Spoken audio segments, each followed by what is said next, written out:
عنوان: شہزادی اور دو طوطے۔ ایک دفعہ کا ذکر ہے، گلستان نام کے خوبصورت سلطنت میں ایک نہایت نیک دل اور سمجھدار شہزادی رہتی تھی، جس کا نام مہر تھا۔ شہزادی مہر کو جانوروں اور پرندوں سے بہت محبت تھی۔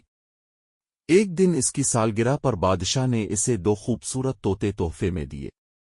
دونوں سونے کے پنجرے میں تھے۔ ایک طوطا سبز رنگ کا تھا اور دوسرا نیلا۔ بادشاہ نے کہا، بیٹی، یہ دونوں طوطے خاص ہیں۔ ایک ہمیشہ سچ بولتا ہے اور دوسرا ہمیشہ جھوٹ۔ تمہیں خود سمجھنا ہوگا کہ کون سچ بولتا ہے اور کون جھوٹ۔ شہزادی مہر بہت خوش ہوئی، مگر اسے حیرت بھی ہوئی کہ کیسے پتہ چلے گا۔ امتحان شروع ہوتا ہے۔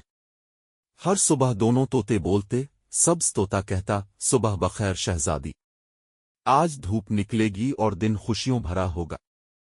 نیلا طوطا کہتا، صبح بخیر شہزادی، آج بارش ہوگی اور سب پریشان ہوں گے۔ جب شہزادی نے باہر دیکھا تو واقعی دھوپ نکلی ہوئی تھی۔ شہزادی نے سوچا، سبز طوطا سچ بولتا ہے۔ لیکن اگلے دن نیلا طوطا بولا، تمہاری دوست سحر تم سے ملنے آئے گی۔ اور واقعی سحر محل میں آ گئی۔ اب شہزادی الجھن میں پڑ گئی۔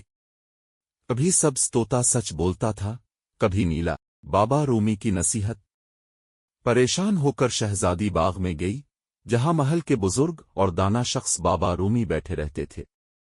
شہزادی نے پوچھا، بابا، کیسے پتہ چلے کہ کون سچ بولتا ہے اور کون جھوٹ؟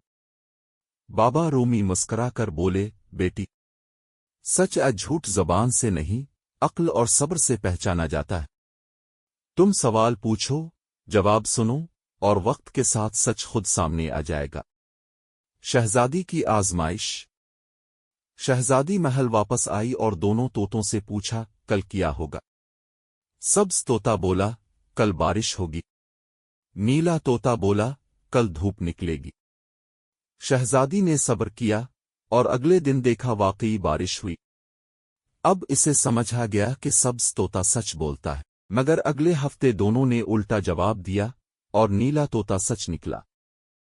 تب شہزادی نے سمجھا، کبھی سچ کوئی ایک نہیں بولتا، کبھی دونوں کی بات میں سچ اور جھوٹ چھپا ہوتا ہے۔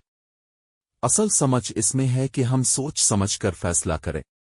کہانی کی سبق۔ شہزادی نے آخر میں سب کو سکھایا، باتوں پر اندھا یقین نہیں کرنا چاہیے۔ عقل، مشاہدے اور وقت کے ساتھ ہی سچائی کھلتی ہے۔ ہر حال میں صبر اور سمجھ بوجھ رکھو۔ اور اسی وجہ سے شہزادی مہر سلطنت کی سب سے دانا حکمران بن گئی۔